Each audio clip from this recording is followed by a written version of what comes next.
F-35 भी America और Britain की शान, दुनिया का सबसे महंगा और हाई टेक कहे जाने वाला फाइटर जेट, और वो भी जमीन पर 2 हफ्ते से धूल फांक रहा है भारत के तिरुवनंतपुरम एयरपोर्ट पर। ये वही जेट है जिसे अमेरिका ने दुनिया को बेचते समय कहा था स्टेल्थ, स्पीड, सुप्रीमेसी। लेकिन आज ये जेट बना है स्टक, साइलेंट, शेमफुल, और अब 2 हफ्तों की चुप्पी के बाद ब्रिटिश हाई कमीशन ने एनडीटीवी को जवाब दिया है। लेकिन जवाब से ज्यादा सवाल खड़े हो गए हैं। चलिए जानते हैं क्या हुआ था असल में। दरअसल यह सब शुरू हुआ जब HMS Prince of Wales carrier strike group का हिस्सा एक यूके का F-35B जेट भारत के साथ संयुक्त नौसैनिक अभ्यास में भाग लेकर वापस लौट रहा था।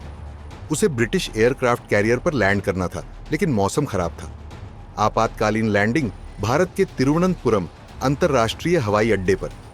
यहां तक तो सब ठीक था। भारत ने फौरन ATC क्लियरेंस दी, रनवे अलर्ट पर आया और जेट सुरक्षित लैंड कर गया। लेकिन कहानी वहीं खत्म नहीं हुई। लैंडिंग के कुछ घंटों बाद ही जेट में आई तकनीकी खराबी। ब्रिटिश नेवी के इंजीनियर्स ने ऑन साइट जांच की, लेकिन उन्हें समझ में आ गया कि मामला बड़ा है। तो लंदन से बुलाई गई एक यूके आधारित स्पेशल इंजीनियरिंग टीम। अभी तक उस टीम का इंतजार हो रहा है और विमान वहीं खड़ा है रनवे के किनारे, भारत में 2 हफ्तों से उड़ान के बिना। ऐसे में सवाल यह है कि क्या यही है विश्व की सबसे महंगी एयरक्राफ्ट प्रोग्राम की असलियत?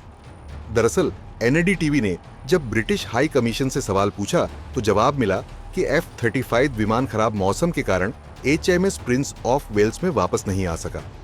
विमान में जमीन पर इंजीनियरिंग संबंधी समस्या उत्पन्न हो गई। फिर कहा गया कि यूके से इंजीनियरिंग टीम और स्पेशल उपकरण मंगाए जा रहे हैं। फिलहाल कोई तय समय नहीं है कि जेट कब उड़ पाएगा।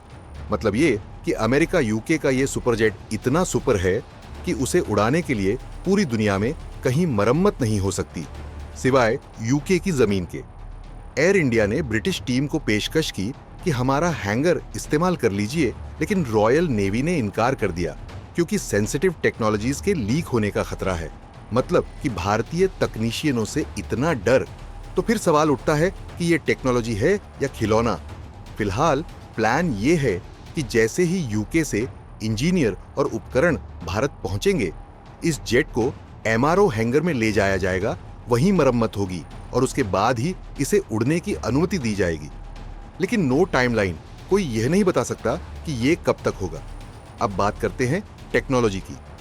F-35 प्रोग्राम की लागत अब तक $1.7 ट्रिलियन को पार कर चुकी है, और इसके बावजूद इतनी महंगी टेक्नोलॉजी की सर्विसिंग दुनिया में कहीं नहीं हो सकती। जेट के जमीन पर खड़ा रहते हुए इंजीनियरिंग फॉल्ट आ जाती है और 2 हफ्ते तक कोई उड़ान नहीं भर सकता। किसी भारतीय तेजस या सुखोई में ऐसा होता तो क्या अमेरिका और यूरोप के मीडिया यही रुख अपनाते? भारत ने सुरक्षित लैंडिंग करवाई, एयरपोर्ट संसाधन दिए, लॉजिस्टिक और सुरक्षा सपोर्ट दिया।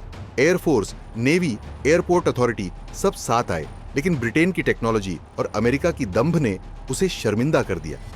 जिस फाइटर जेट को अमेरिका और ब्रिटेन ने सुपर स्टेल्थ, सुपर फास्ट और सुपर स्मार्ट बताया था, वो भारत की जमीन पर 2 हफ्तों से फंसा पड़ा है। न उड़ सकता है, न मरम्मत हो पा रही है और न ही जानकारी साझा की जा रही है। तो अब सवाल ये नहीं है कि F-35 कितना एडवांस है, सवाल ये है कि क्या इस पर इतना भरोसा किया जा सकता है कि ये युद्ध में काम आएगा। खैर, ब्रिटेन और अमेरिका के इस सबसे आधुनिक जेट की सबसे बड़ी हार किसी युद्ध में नहीं, बल्कि शांति के समय में भारत की धरती पर हो गई।